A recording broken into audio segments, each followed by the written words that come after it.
आप लमसम और एसआईपी कैसे डिसाइड करेंगे? आपकी फाइनेंशियल सिचुएशन क्या है? मान लीजिए ये किसको सूट करेगा लमसम, किसको सूट करेगा आपका, किसको लमसम सूट करेगा और किसको एसआईपी सूट करेगा? अगर आपका पैसा अगले 20 साल के लिए है, दादाजी ने कहा मैं अपने पोते के लिए पैसा इन्वेस्ट करना चाहता हूं, 20 साल बाद पोते को मिल जाए, ठीक है भाई, लमसम कर दीजिए, कोई इशू ही नहीं है उस पार्ट पे। लेकिन अगर आपको पैसा आपके पास कम है तो एसआईपी ही सूट करेगा। दूसरी बात, आपकी फाइनेंशियल सिचुएशन क्या कहती है? क्या आपके पास पैसा बहुत है? आप लमसम और एसआईपी कैसे डिसाइड करेंगे? इसके लिए आपको सिंपल सा फाइनेंशियल प्लानिंग के प्रोसेस को ही फॉलो करना चाहिए।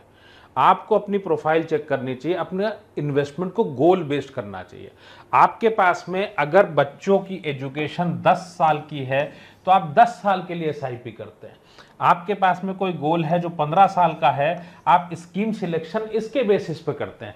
ऐसा थोड़ी हो सकता है कि मैंने 2 साल के लिए कोई पैसा लगा दिया और मैंने सोचा कि बड़ी अच्छी स्कीम है, भले वो स्टेट बैंक की हो, कोई फर्क नहीं पड़ता। आप ध्यान रखिएगा, म्यूचुअल फंड के अंदर ये प्योरली चलता है सिर्फ और सिर्फ शेयर बाजार के हिसाब से, जो इक्विटी फंड है। इसका किसी बैंक की गारंटी से कोई लेना देना नहीं है। और ये ऐसा नहीं है कि आपने एक बार पैसा डाल दिया तो सिर्फ बढ़ के ही मिलेगा। अर्थव्यवस्था में पैसा लगा हुआ है, आपका अगर इकोनॉमी ग्रो कर रही है तो ही आएगा। अगर किसी टाइम पे कोई ऐसी बात हो जाए जिससे कि ऊपर नीचे हो मार्केट, तो आपकी वैल्यूएशन भी ऊपर नीचे होंगी।